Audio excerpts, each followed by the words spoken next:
Welcome to the SPEAKPact podcast, where high-performing speakers and the producers who hire them merge to give you the insider secrets to the lucrative speaking industry. Antoniette Rose, your podcast host and celebrated speaker agent, unveils insider success strategies. Discover a nexus of thought leaders and bookers, maximizing your potential in each and every episode. Your ticket to ultimate speaking success begins right here. Catch the transformative insights waiting for you on the SPEAKPact podcast, hosted by the industry powerhouse herself, Antoniette Rose.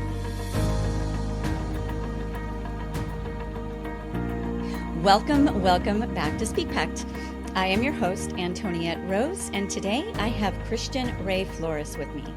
I'm super excited about this episode, Christian. I know that you've had an incredible background, and you took that background and created a life story out of it, and not just a life story, but a business kind of based on that, drawing from your own experiences and being able to relate to other people through those stories. You were born in Moscow. Somehow you don't look like somebody who was born in Moscow, but it was really interesting. And you have lived in several countries as a refugee. You're now based in the US, but you were a top charting artist, just a very beautiful background that you had. And now you have a company called Exponential Life, which we'll talk about in a bit. But one of the things that I really made me want to interview you is how you took these experiences and very different, right? All throughout your journey, the ups and the downs. And you've actually created not only a company, but a voice for yourself. So welcome to the stage. Antoniette, thank you. And beautiful name, as I've already said that offline, but saying it again. And I do look Latin because my dad's Latin. My dad's Chilean. Gotcha. So I was born in Moscow, but we lived in Chile until I was 5. And then we were refugees after that, after this massive military coup. And so I basically ended up living in 4 countries, moving to 4 countries by age 7. And that basically started this very strange story. Well, and then you became a pop star, right? I guess. Yeah. I'm sure there were some things that happened in there. How did you go from pop star to now successful entrepreneur, family man? You know, it's an unusual story because I've always sort of followed almost like a deep intuition, right? And, you know, when I was literally at the top of my career, I had a decade-long career in that whole area of 15 different countries, former Soviet Union. I sort of got bored with it. Not got bored with it. I felt like I wanted more. And on the surface, it felt to people, especially my entourage and my, my crew, that I was out of my mind. But I just transitioned out of it. I wanted more. I wanted to do entrepreneurship. I wanted to do ministry. I wanted to do philanthropy. I wanted to do something outside of those 15 countries in Eastern Europe. And, that all happened basically. So it's very rare that somebody quits at the peak of their career, but I was one of those crazy people. Sometimes, right? You just get divinely led in another direction. You came up with a concept called anti-fragility. Am I saying that right? Yeah, and it's not mine. It's Nassim Taleb. He actually has a book called Anti-Fragility. But it's a concept that I think we should speak of more in the business world in general, and just in the human world, actually. Because we talk about resilience as essentially this ability to withstand when obstacles show up, and the inevitable suffering that comes when building something new or just moving through life. And what Nassim Taleb tells us is that we actually have an innate capacity not only to withstand, but actually become stronger, faster, more flexible because of the obstacles, not in spite of the obstacles. And that's basically anti-fragility. And I find that to be just a huge shift in a paradigm shift for people. If we just understand how that works, it has a massive impact on the way we do everything. It's definitely a topic I'd like to dive into with you, because from my backstory, being an agent, having an agency, seeing speakers' voices on stages, great. I love this, right? But it comes from a place of me wanting people to find solutions. And in my mind's eye, the solutions are actually locked up in the boots on the ground, right? Those people who are in the different corners of the world doing the thing and finding solutions. And unless their voices get out there, the solutions are going to die or rise up to the next level of life with them. And I'm very passionate about this. Sadly, a lot of voices don't get very far because they don't have that understanding, right? Yeah. Mm-hmm. So, how did you go from this pretty turbulent life, especially in your earlier years, and then finding this, I'm assuming, mentor in Nassim, to really kind of grasping onto that concept of not being fragile? It was one of those intuitive things, right? Because I think I found anti-fragility before I understood the term, before I even knew the term. I learned about that later, and I said, yes, that's it, right? And basically, I observed it just in my life because I saw poverty, I saw civil war in Africa, a military coup in Chile, literally the fall of the Soviet Union with tanks in the streets in Russia. Wow. And we saw a divorce and, quite a good amount of poverty and lack, right? So, and I realized sort of as I was going through that life, especially early on, that on the other side of this suffering, there's this growth, this actually enhanced ability or even superpower level stuff that shows up. And when it's familiar to you, you go, oh, this is just normal. And then you start looking around and going, oh, this is not normal. This is not normal. This is actually above normal. And you start connecting the dots after you mature a little bit, right? And you go, oh, this is rooted here.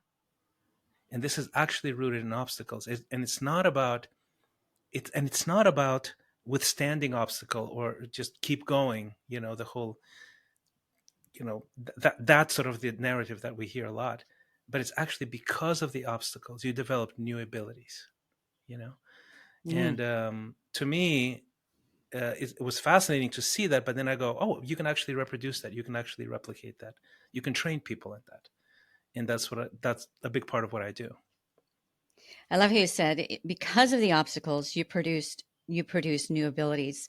I'll take it a step further. You also are able to relate to more humans, Yeah, that's right. Yeah. and give them the ability to relate to you, so that you can pass on whatever that message is. Absolutely. I mean, when you look as a communicator, if you have a lot of life behind you, that helps.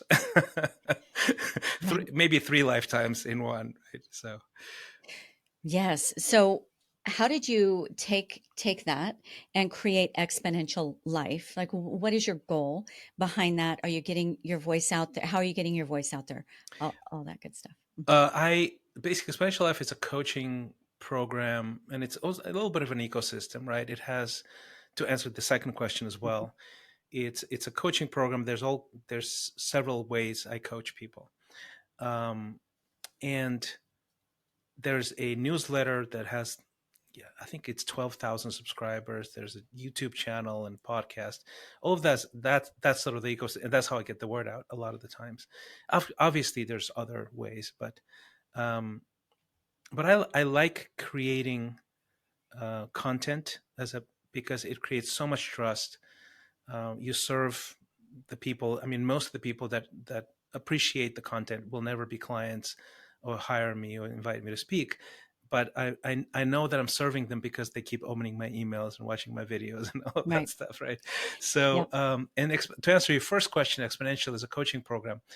And I think the uniqueness, the distinction, I would say, in my approach, because I come from this sort of space of anti-fragility and the 27 years of ministry, which gives you like profound sort of insights into human nature. So that's one piece, which is, I call that inner mastery, right? Why is that? Because inner mastery is ultimately responsible for success, longevity, and even the quality of success, right? And outer success actually depends on inner mastery. And what happens a lot of the time in these podcasts or books, whatever, people give you tactics, not strategies. Mm-hmm. They give you what you should be doing. without giving you who you need to be able to do that in the first place, right? And that was actually my problem. Even in my very first big crisis in professional life, I was literally had a number one hit, was playing sports arenas, and I was clinically depressed. And Mm. that is literally the poster child of what I'm talking about, right? So outer success, outer authority, massive authority, right? Millions of people, and then inner mastery was not there.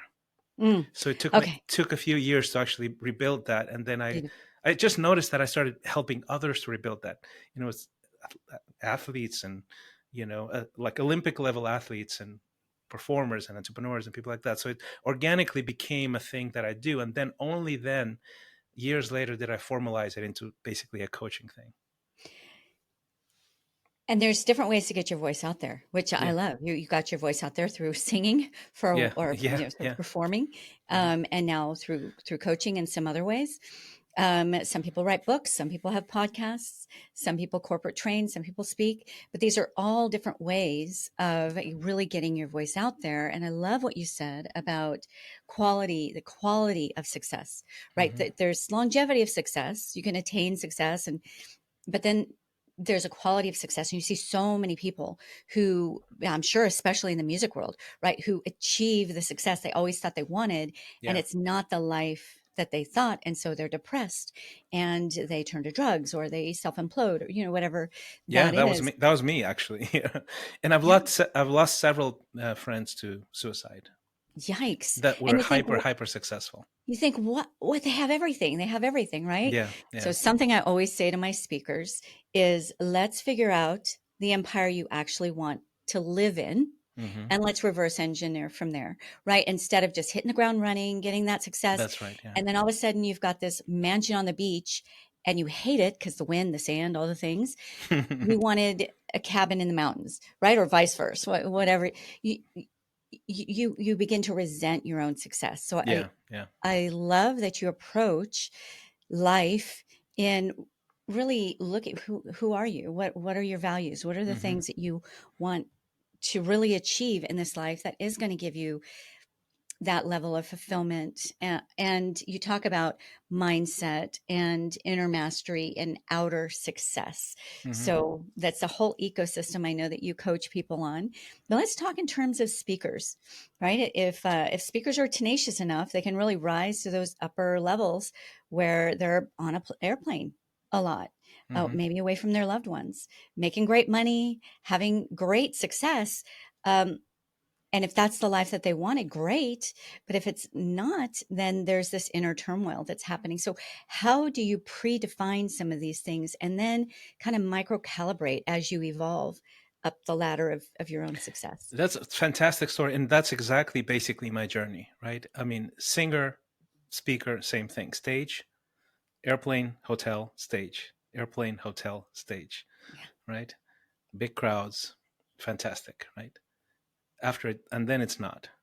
And that's basically the reason why I sort of graduated from that world, because I wanted I wanted the quality of success, not just the quantity of success. Mm. And I wanted to raise a family. I wanted to do ministry. I wanted to do philanthropy. I wanted to do all these other things. And I understood that this one, if I'm so narrow in what I do, this is literally the only thing that brings me income, respect, value, fulfillment. There's gonna be a cost to that. I knew that. That's probably the wisest decision was that I knew that at age like 29, Young enough to save yeah, yourself. 30, yeah. I could transition, and it was hard, right? It was super hard to transition, and because you're nobody all of a sudden, especially you Right. move to the States from that part of the world, nobody knows or cares who I am here, and you need to find the fortitude, again, the inner mastery to find intention, to solve people's problems in a certain way, tap into your actual mastery and believe that it's useful in this new environment. And but I would say, I mean, that's maybe a long-winded answer. To me, it's really more about building a personal brand that can be delivered in more than one way. Mm. right? If you deliver value through your personal brand just through speaking, I think you're underusing your talents. Mm-hmm.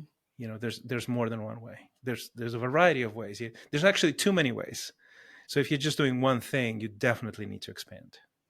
I absolutely love that you said that, Christian, because I've worked with enough speakers to see the ones who have that longer lived, exciting Mm-hmm. career versus those who rise and just implode, or those who just never really seem to get off the ground. And it has everything to do with exactly what you just said.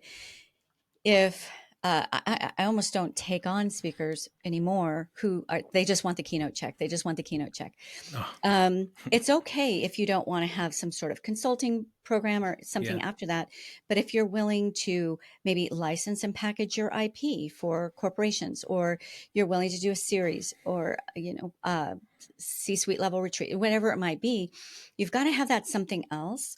Oh, absolutely. Yeah. Maybe, your child just had your first grandchild, or there's so many things that happen in our lives. If we're maybe the economy, things are going on in the Mm-hmm. economy. You have to have other ways if you're going to have that long lived, great life. And I just love the way that you said, build a personal brand that can be delivered in more than one way. Key, very key. Yeah, absolutely. And there's so many choices. This is literally the best time in the history of humanity to develop a personal brand. Yeah. You can serve anybody, anywhere, at any time. You can digitalize your reputation. You can package your expertise in a variety of different ways. It's just really picking, okay, where are you going to start, and how do you sort of pivot around, because you don't know what you're doing at first, right? Right. Who's going to guide you there? Who's going to help you build that? Finding a way to fast track that progress. And I think what prevents people from doing that, they see it. I mean, we're not blind. They see somebody who's thriving as a speaker, as a consultant, as an author, as somebody who leads retreats, somebody who writes an amazing monetized newsletter, has a YouTube channel that has sponsorships, etc. I mean, we're not blind. I think what happens is fear of failing in that dimension. And then you need to be curious. You need to maybe be coached to pay somebody to accelerate this progress. But yeah, anybody can do it. Everybody should do it. I mean, it's got to be a sin of some sort if you don't do it, right? Like you are a treasure. You are the greatest asset, and people don't get to enjoy you in more than one way. I mean, it's just wrong. I so agree. It's like, if you have a solution, Yeah. people are laying awake at night praying for that solution. You're just Yeah, holding exactly. it. And You're you just, just you're withholding the solution, right? how do you get what I see? I know makes me stronger and anti-fragile Yeah. is clarity. If I have clarity, not of what's happening right in this moment, but really what I'm heading towards, Hmm. then a lot of other things kind of fall into place. How do you get from I want to succeed to really being able to see what that looks like and reverse engineer or Yeah. I yeah. get it. I think there's a couple of things that I would love to mention that play into that. First is a contemplative practice or a faith practice, a spiritual practice. Why? Well, we are reactive beings, right? If we just allow ourselves to go on autopilot, we're going to be in a permanent cycle of anxiety and worry. Mhm. That's just our natural bent, right? Our brain is there. Our brain is not designed to help us thrive. It's designed to help us survive. Mm. So it's what's the danger? What's the threat? What are the things that maybe you'll get judged and be thrown out of the tribe? Like all of that stuff, right? All of that stuff goes naturally, naturally these processes. So to counter that and actually maybe sort of rise above that, you need a contemplative practice. So I have this very specific formula. It's 20-30 minutes of contemplation and prayer. There's things that you can change there, right? 20-30 minutes of physical activity that activates your body and your cognitive abilities, and 20-30 minutes of learning something new, something that you're weak at. And if you do that every single day, and you can develop that, I mean, mine usually is like 2 hours of that, right? Not an hour. you can turn anxiety, fear, this sort of lack of clarity into joy and flow and creativity. Ideas start like coming to, it's like a mosaic starts coming together in your mind. But that practice has to be muscle memory every single day. And I can promise you it will redirect the very trajectory of your life. You are now a high performance professional if you do that. So that's just one aspect, right? Um, I think another one is being around in a community of people who are ahead of you. And because those are the people that can see around corners, right? Those are the people that go, no, you don't want to go this way. You need to, take on the left turn over here. And if I hadn't talked to that person, if I hadn't earned their respect, their friendship, if I haven't earned their, even honestly, ability to coach me, even if I'm paying somebody, you need to earn that, right? Now you're flying blind, right? so that's another thing, and obviously strategy is the big thing. It's like, okay, a couple things I like to touch on. I love that morning routine. It's incredible.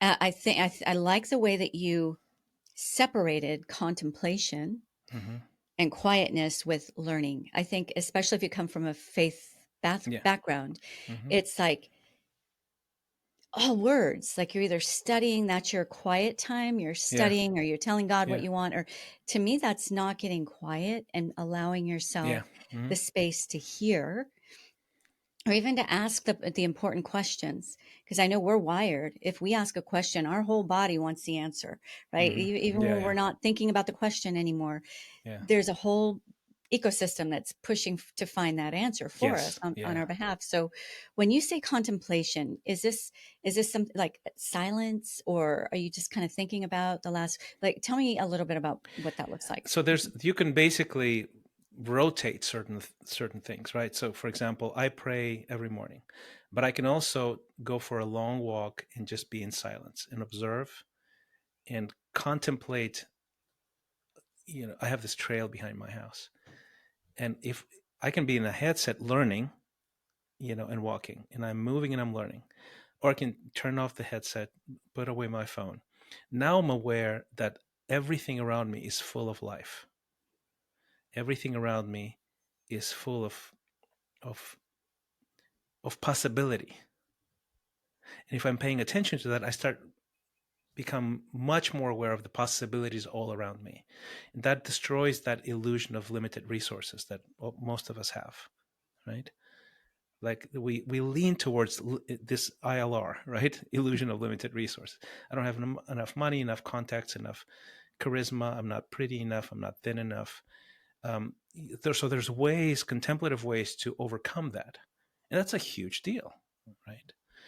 But it could be also like, I have this one practice that I developed that I literally didn't even spy anywhere. I just developed because I was losing sleep, worrying about something. And I call it the half awake meditation. And it's, that moment when you wake up and you're not really awake, but you're also not asleep anymore. You're aware that you're awake. Yes. Mm-hmm. And a lot of the times, especially that happens when there's anxiety and worry about something. Like you're waiting for an answer, and you're dreading a no, for example, from an investor or a partner, or, you had a fight with your spouse, that sort of thing. So when you're in that state, basically what I do, and I teach people to do that, don't open your eyes, don't reach for your phone, don't get up, just stay there. And then see what's going on in your mind, and just let it flow and make sense of it, right? Just I'll accept it. Okay, there's fear, there's anxiety, there's worry, there's regret, perhaps, guilt, shame. Is that actually commensurate with the thing that caused it? So you start basically allowing it to flow through you and have this internal conversation, and it just dissipates like the fog.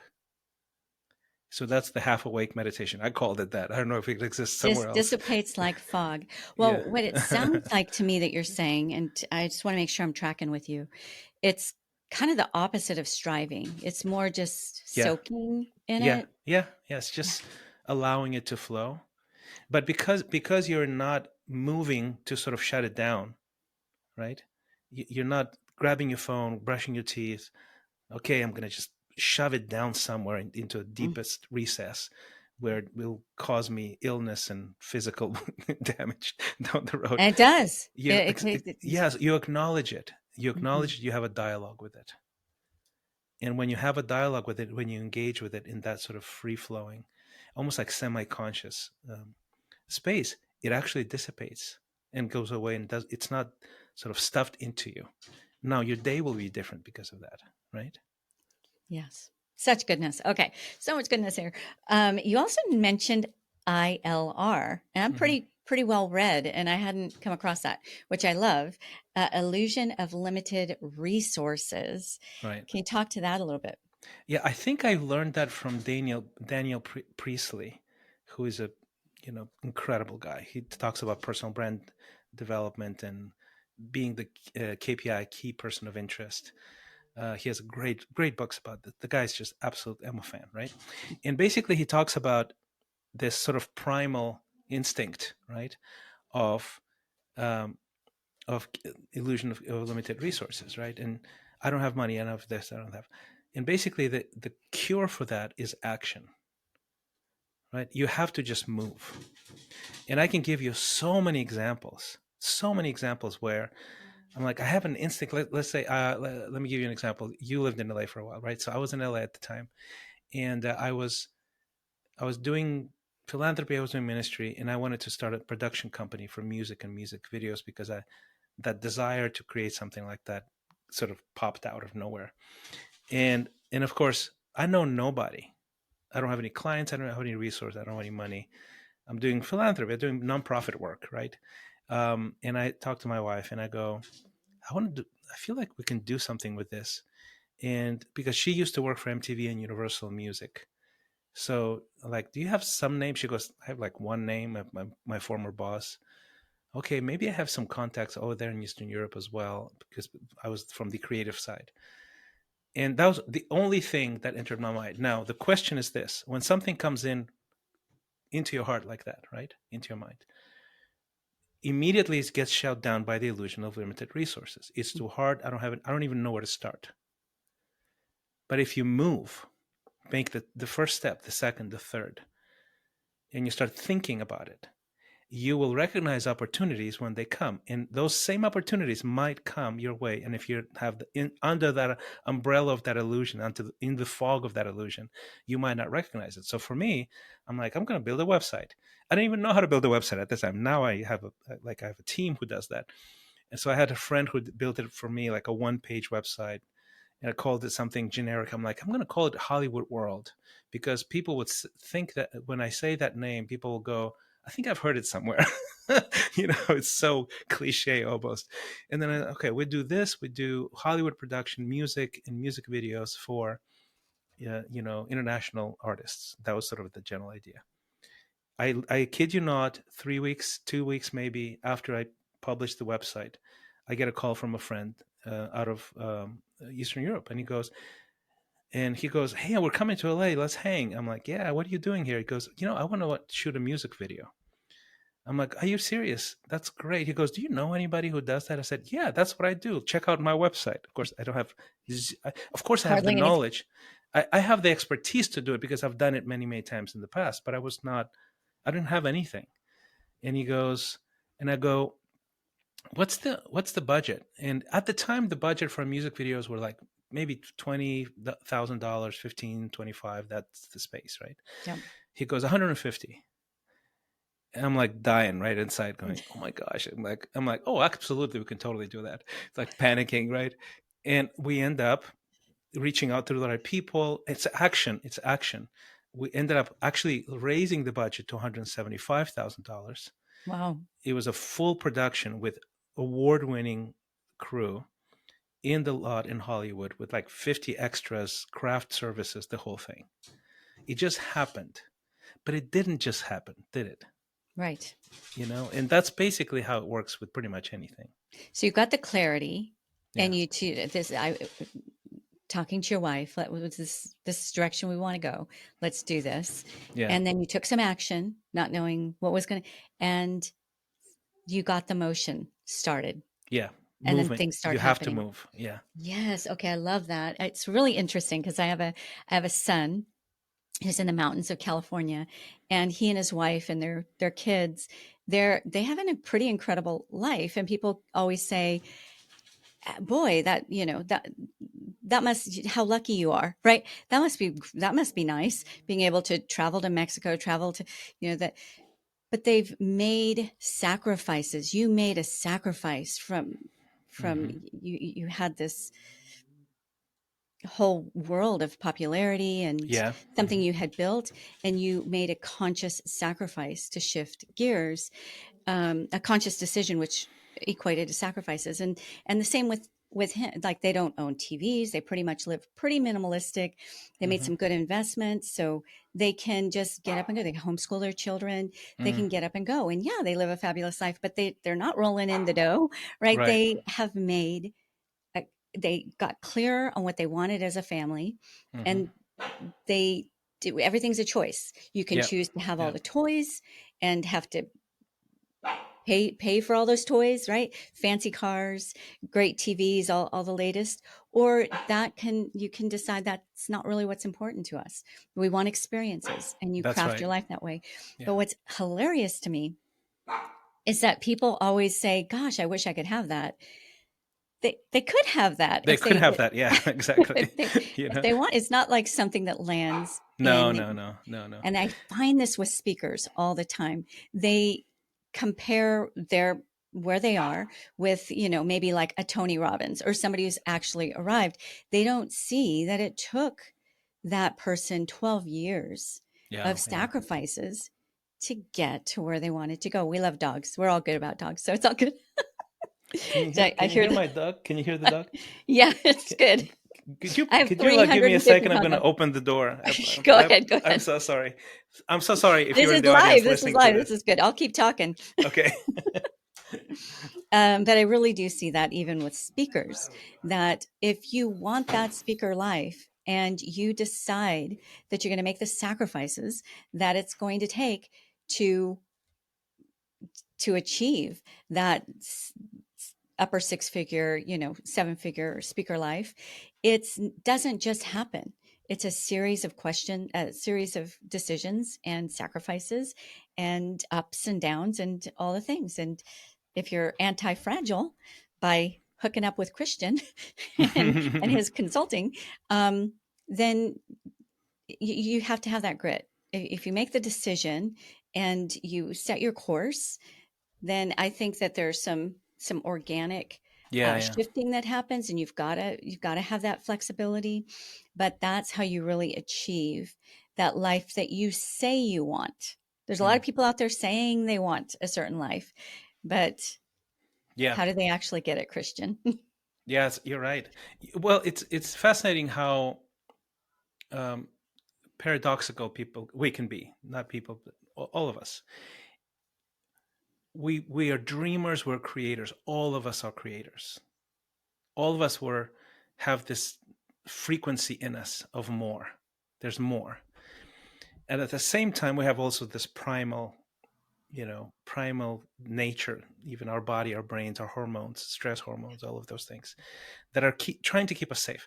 So there's always this thing, and I think if you want to create a different life and a different future, basically what you're doing, action-wise, is you are leaving the past behind, leaving the present, and creating chaos intentionally. That's what you're doing. Yeah. You are you're stepping into uncertainty. You're creating that uncertainty by saying, "I want to be something different than I am now." Right? A musician, an artist, an entrepreneur, starting a business, writing a book, things like that. You are stepping into chaos by definition. So you are creating the source. You are the source of the stress. You're inviting stress. You're inviting obstacles. You're inviting rejection. You're inviting failure. You're inviting the things that you don't even know you don't know that are going to hit you about whatever, finances, marketing, sales, all those things. You're inviting all that into your life. That's what you're doing. So if you're inviting those things, please don't complain. Okay. Please don't complain. You are the source of that. And instead of that, embrace the process, right? And understand how to process pain and how to become anti-fragile, how to grow, how to develop new capabilities, because you need capabilities. You need capabilities that you didn't know you needed. Anybody who starts, why 95% of startups, tech startups, I work with some of them, fail? Because the person goes, I have an idea, I have a software, a product, whatever, right? And I know this, the world needs this. I'm obsessed with it. So they're so obsessed and so good that people believe them, give them some money. So they go into this situation and they know whatever 10 things that they think they need to know. Well, it turns out that they need to know 50 things. And then that's the breaking point. They just implode, or they just hit a wall. And there's all kinds of behavior that happens, even with people that are millions of dollars of investment, that is literally not moving forward, is sort of shutting down, compartmentalizing, removing the possibility of failure, the emotion of it. They just don't move forward. They're not anti-fragile. They don't have the inner mastery. And that's why they fail. Not because the product is bad or because the service is bad. They just give up.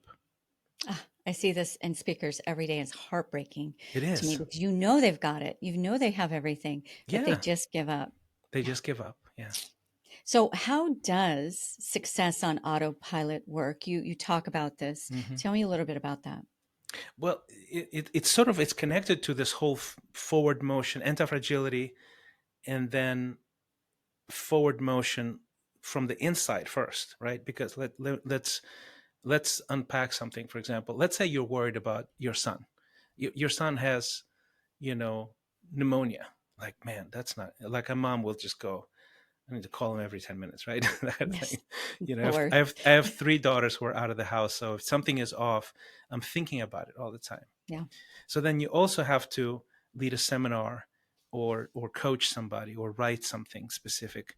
So that negative, that fear, that anxiety will cloud your judgment. So, but then, and this is just a situational thing, but what if you've had a series of failures in the past and your self-esteem went way down and your money's running out and you feel almost trapped. You are basically failing on autopilot because the minute you get up in the morning, you are in survival mode. You're not in a creative mode, right? You're not seeing opportunities. You can't even see them if they come your way because you're in survival mode. Your stress hormones are, and sometimes people go like that for years. Mm. So, okay, what does success in autopilot mean then? Well, if you have that, if you develop the rhythms of life, for example, that first hour, I call it win the day, right? When you transform anxiety into creativity, you start understanding where you are, what you want to do, what you're feeling, acknowledge it, have a dialogue with it. You learn something, you push forward, and you're elevated. Your body's in tune because you're physically active. Your cognition levels go up. Then you're in a creative mode. A creative mode is how you create something different, a different scenario, a different future. So if you learn how to be from anxious and survival to creative and excited and flow every single day, you are absolutely winning on autopilot. Absolutely. You're Mm. conditioned for success. So it doesn't just happen. It does not just happen, unfortunately. I wish it was. Bummer. No, Yeah. Yeah. so that reticular activator, I think Mm. is part of what you're talking about as Yeah. well, right? So Yeah, when you absolutely. want something, all of a sudden you see it. You alluded to this earlier.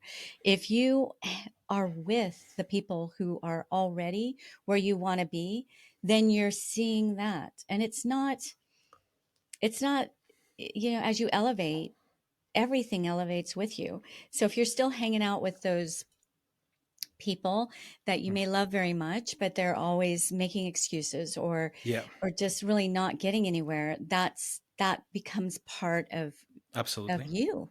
The company you keep, absolutely. Hmm. Yeah. So Yeah. once you not only have that clarity and see it, and you put certain disciplines into your life Mm-hmm. that are intentional, and then put action to it, that's where you really see that forward momentum. And when there's a trip along the way, because there will be, Oh, many. you wipe off your knees, you get up, and you just keep going. Yeah, Mm-hmm. love Yeah. that. I'd love Yeah. to see more speakers really understand this concept. So I know, speaking of speakers, that at this point in the show, there's plenty of speakers out there and plenty of just high performing people who listen to SpeakPact who'd like to know, how do I get a hold of this Christian Ray Flores? Where do you like to be found? Well, you could, a couple places. You can go to my newsletter, which I invest a lot of energy and heart into it. It's called The Exponential Edge. The URL is christianrayflores.com. And that the whole thing I obsess in this newsletter on inner mastery, outer impact. Mm. It's basically for people who want to build brands by becoming the brand, right? That's the whole thing. All the best practices, all kinds of Build a resources, brand by becoming the becoming brand. the brand. Yeah. Great. Yeah. And so that's basically the newsletter. I highly recommend checking it out. There's, I think, I had 12,000 subscribers last time I So checked. Christian, as in the faith, Ray, Ray, Yeah, Flores, Flores. Flores .com. Yeah. So .com. that's the newsletter. That's sort of the easiest thing, and you'll gets in your inbox. The if you feel like, oh, this guy knows me, without knowing me, perhaps maybe the coaching might help, right? So the coaching website's exponential.life, exponential without the E, starts with an X. So And exponential without the E, it starts with the X. For that's those who right. are listening, these will be in the show notes, but in case you're just That's listening right. and jogging or something, that's There's a really cool scorecard that I have there that I highly recommend people check out. And it's basically like 5 minutes, asks you all kinds of questions, like 40 questions, but it gives you almost like maps out your strengths and weaknesses, which is always a great thing to check in with yourself and go, okay, now I know, like if I'm real with myself, this is where I'm at. So highly recommend taking the exponential scorecard as well. I love that. I'll take it. I'll tell you what, I think we like one and done, like just natural humanity. One and done. Oh, I did a test and I figured out my strengths and now I'm successful. But if you want to keep rising, Oh yeah. New level, new you.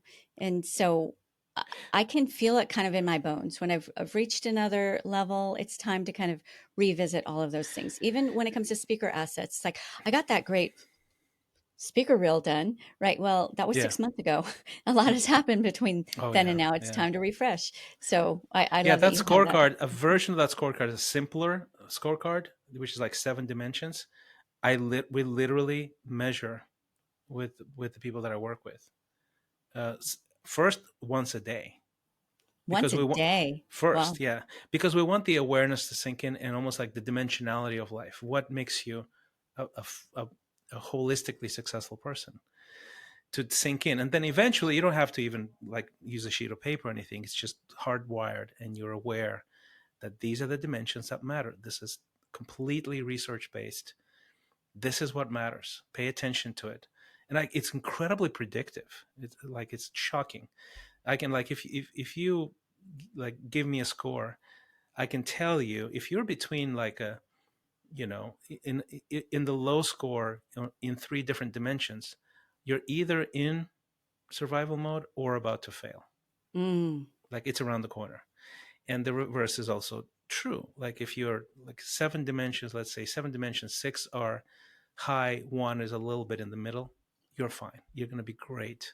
Even that middle thing that something gave you a dent, right? You'll be fine. So it's a really cool predictor of almost like what's ahead. How are you going to fare with the journey? It's a simple tool, but very, very, very insightful. I love that. And I love that it's a tool you can go back to and go back to. Yeah, yeah, It might be fine today, yeah, but tomorrow something kind of knocked you off your yeah. flow. Uh-huh. Love Yeah. it. Okay. You know my signature question at the end. Yes. So Christian, we're on this universal pact to make the greatest impact that we can with the power of our voice in whatever form we do that, creating courses, consulting, being a speaker, being a corporate trainer, writing a book, doing a podcast, whatever it might be, it's all part of getting solutions to those people who are praying for them, right? So aside from taking your test, which everybody do, exponentiallife.com, am I right? Exponential.life, yes. Exponential.life. It'll be in the show notes. What is one thing that people can put into practice tomorrow, today even, that will help them start shifting their mindset and getting to maybe that next level that they want to personally, professionally, in their family, whatever it might be? I will probably just take you back to the first hour of your day. And I can guarantee you we do hard things in the coaching program. That's the whole point. You wouldn't if it wasn't hard, you probably wouldn't need coaching, right? But the one thing that I promise people that it works literally the first week, you will feel the difference. The first hour. You get up in the morning, you have a large glass of water, you grab a journal, you pray your journal, you write down how you are, where you're feeling. You contemplate, you can read, you can pray, you can meditate, you can walk. Then you go and lift some weights or walk briskly for half an hour. Just get the blood flowing, right? And then you find something that feels a little bit, that's the weak spot, right? It's my marriage or sales or finance or speaking, like fluidity. And then you find anything, a podcast, a chapter in a book, and you read it. The thing that the lowest hanging fruit, the thing that hurts the most, the thing that you are most insecure about. You do those three things 3 days in a row. I can promise you, I can guarantee you 100%, you will feel like you were born again. Okay, 3 days in a row. I think I can do it. I'm gonna give you a confession, Christian, Yeah. because I have seasons where nothing can keep me from those mornings where Yeah. I know I'm going to get up. I do, those really healthy routines, and nothing can stop me. Yeah. And then I become jello. Like, oh wait, the client wanted this. My company's growing. Maybe my focus is now on my team, and Yeah. I was able to help my husband retire a year and a half ago, but now I feel the weight, right? That That's right. everything's on me. Yeah. And I feel like jello every night. I'm like, okay, I'm going to have my hour in the morning. And the first thing I do is hear something ding. And that's right. then the morning's gone. That's how it works. How do you? I think you can, I would say, condition yourself the night before. So one of the things is don't be tired, right? Go to bed earlier than normal. So that and then when you're awake, the earliest hours are the better, because no one will mess with you. Like you won't even get texts. So I have an international team. Yeah. So. Oh, yeah. Well, there you go. Yeah, me too. I just have to put it on silent or mine something. is just on silent, right? But I'm up between 5 and 6, right? Today, for example, this is another interesting thing. When you're in a creative flow, generally speaking, it's like you have these sensors, right? These radars for ideas, possibilities, and sometimes those sensors go off. Like last night rather, I was up at 3:00 in the morning, writing. Oh wow! Until 5, and then I went to bed, had slept a little bit more, and then I got up and did my thing. But it was just I was excited. It was not out of anxiety. It was out of excitement. And my point is, this kind of life change, these rhythms that you introduce, will make you that person, the person who creates, who builds, just naturally, organically. But back to your question. Go to bed early, late. Don't stare into a screen so you're not restless trying to go to sleep. Yeah. Take a bath. Have like this sort of slow down routine, like for an hour. Don't eat too late before you go to bed. All these little things, they help, And then in the morning, okay, here's where I go. Here are my shoes and my gym shorts and my shirt put out. Like there's little things that will just get you there faster, right? Yeah. So I have all these sort of almost tricks. No, those are really good. So your morning routine actually starts the night before. Yeah, exactly. So basically it's almost like you start with it being a routine that is sort of, it feels a bit forced sometimes. You don't feel like doing it. It's not going. Then it becomes a habit. A habit is when it settles in, right? Then you sort of, like, for example, I can be up in the middle of the night writing, but my brain will still wake up at 6 a.m. Oh, wow. because, and my brain goes up.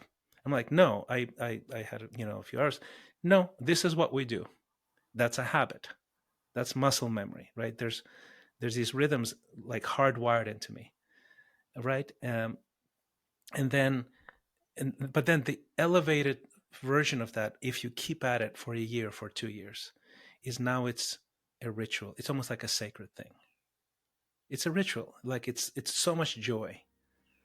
But to get there, you have to go through the messy middle, right? So Oh, I love that. yeah. And if you have the clarity of why you're pushing through, That's what right. that prize is at the end. Yeah. So much goodness. Christian, this has been a lot of fun. Thank you for all of the wisdom that you've shared with us today. It's pages of notes worth. Thank you. Thank you so much for having me. Very transformative. I'd love to have you back sometime. Thank you. And for the SpeakPact audience, you can do your good deed today by posting this episode forward. You got something out of it, or you wouldn't be right here with us still at the very end. So give Christian and me some flowers, and your community some flowers by posting this forward. Let other people benefit from what we've shared today. And for now, ciao, ciao. Ciao, ciao. Thank you for listening to the SpeakPact podcast. To become a recommended speaker of Antoniette's WPC speaker agency, or you are a host or planner looking for a dynamic expert in optimized performance, Antoniette would like to personally meet with you. Secure a time with her at speakerbooker.com. Again, that is speakerbooker.com. It all begins with a vision, a voice, and a pact to impact. Join the SpeakPact movement by joining our new private Facebook group at the link in our show notes. Find us on nearly every social media platform at One Antoniette. That's number 1, ANTONIETTE, or simply hashtag SpeakPact.